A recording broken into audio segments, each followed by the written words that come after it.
A recent major report has revealed that the Bruins are set to extend a PTO offer to two very questionable forwards. And we knew this was going to come, and we're going to be talking about why the Bruins community is very split on the decision for these players. I'm also going to be talking about Patrik Laine and how him signing with the Montreal Canadiens is actually going to help the Boston Bruins. And although that may seem weird, this is a very important update as well. But like I said, we're going to touch on all of this here in this video. Before we do, though, we have a word from our sponsor of this video, Fume. This video is sponsored by Fume. Fume is an award-winning flavored air device that draws flavor into your mouth. Fume fills the void that ditching a bad habit can leave. That means you still have something to reach for. The big thing here is Fume is not a vape. It has no vapor, no nicotine, non-toxic flavors, no batteries, and it simply does just look awesome and feels very, very high quality.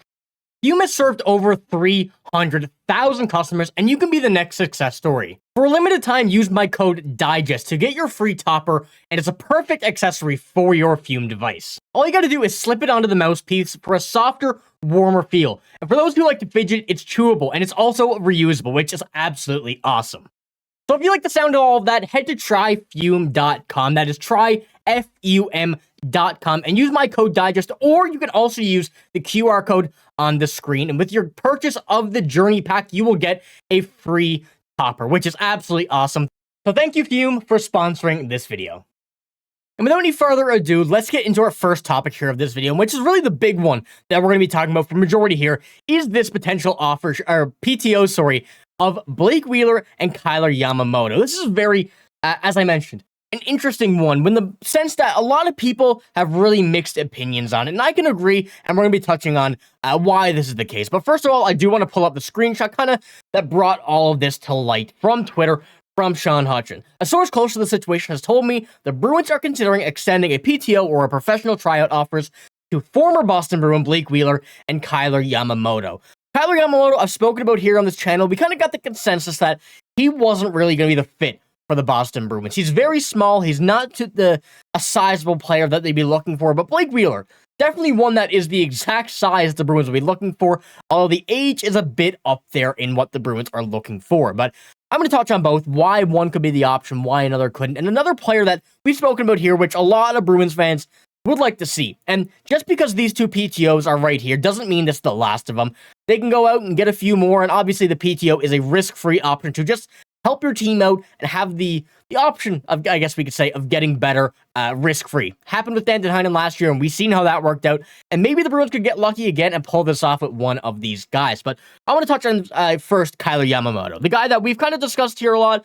Many of us agree he's not the right guy at this very moment due to his size. He is not at all the player that, he could be right now, but that is just, I would say, in my opinion, not too far away. He can definitely become that player that he was in the WHL. I do apologize, this is a bit small, but you can see there in that 16-17 season, 99 points in 65 games with the Spokane Chiefs. So he has that potential, he has that goal-scoring ability, and we know that he could be a very big talent. Now, obviously, none of this is done yet. There's no contracts being handed out yet, but I do think the Bruins are planning on using a signing on one of these PTOs, whether it be either of these guys or another that they do end up signing, just to have that more security in case Lysell and Markulov or either of them are not ready. But you can see over these past few seasons with the Edmonton Oilers and last season with the Seattle Kraken, Kailer Yamamoto really hasn't found that groove yet. He really hasn't seemed comfortable yet. And obviously,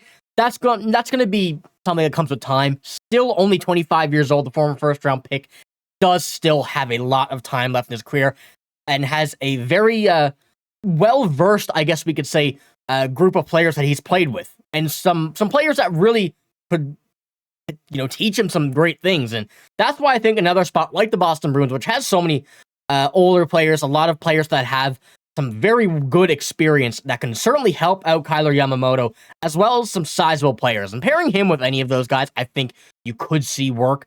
But although, once again, still very, very small. I will put that up once again before.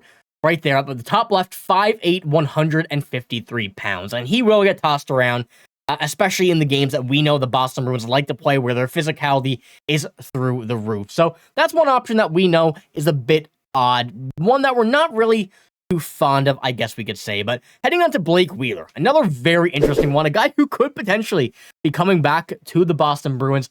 54 games last year with 21 points. For the 37-year-old, and soon to be 38, 6'5", we know the guy he is. We've had that experience from him in Boston. And over the past few years, he's definitely taken a very big decline. But a lot of that is come from leaving the Winnipeg Jets. A lot of that is, just with age as well. But Blake Wheeler could be kind of that replacement for James Van Riemsdyk. Obviously, still not the most ideal player in this scenario, in this circumstance, but that's the point of a PTO. It's risk-free. These guys don't have to be signed. If they don't like what they see in training camp, you can just kind of write it off as nothing. So let me know what you think about these players in specific before we touch on the third one, I guess we could say here, that I think the Bruins should go after, and I know many of you guys do as well. So having these two potentially offered a PTO from the Bruins doesn't mean, as I mentioned, that another one couldn't. And that other one has to be Filip Zadina. I think the potential with him is way too high to let him, just go to another team, to walk. PTO for him will be a great option.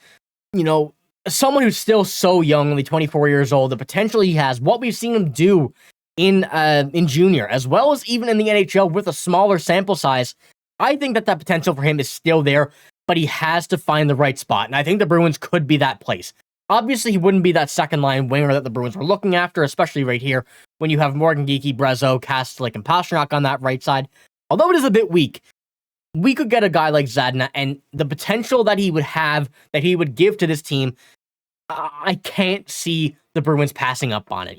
They need to get something like this done, and I think Zadina is the perfect option to kind of have the mixture of those two players. Obviously, the experience of Wheeler is not going to be there, but at his age, I think that is something that we could certainly pass up and kind of let go. I don't think either of these two guys are the right scenario right now, but I can see them in some very limited circumstances working. So let me know what you think about all of these players here, mainly the two in Kailer, Yamamoto, and Blake Wheeler that the Bruins are linked to. But let's head on to our second topic here and final topic of this video, which is Patrik Laine. Obviously, he's not a Boston Bruin, but he's helping them out by signing with the Montreal Canadiens. And I know that may seem confusing knowing that he's going to a rival, he's going to the Montreal Canadiens, and we know he's a very good goal scorer when he's on. And that's definitely a danger against the Boston Bruins. But having this possibility here that I'm going to pull up right now, prior to acquiring Laine, Montreal was one of only a handful of teams capable of placing an offer sheet on Bruins restricted free agent goalie Jeremy Swayman. Now the Canadiens can no longer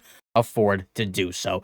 And I really don't think there was a risk of Jeremy Swayman signing an offer sheet, especially to Montreal. But still, having that possibility there, this happens between rivals, especially in certain scenarios where you're going to see a team trying to get revenge and stuff. And Montreal would seem like the team to do that, but especially now that they don't have the cap space, kind of just another worry off our back. But although I didn't expect them to do that, I didn't expect Swayman to sign it, but still, it helps out just in case by some sense of the imagination something like that would happen. So let me know what you think of all of this news here in this video, mainly, the obvious one of the PTOs. But thank you once again for sponsoring this video. I do appreciate it. But that's all I got in this video. If you did enjoy, give it a like, hit the sub button as always, and obviously leave a comment down below with your thoughts on this video. But I'm signing out. Thank you for watching. Hope you have a great day. See you later.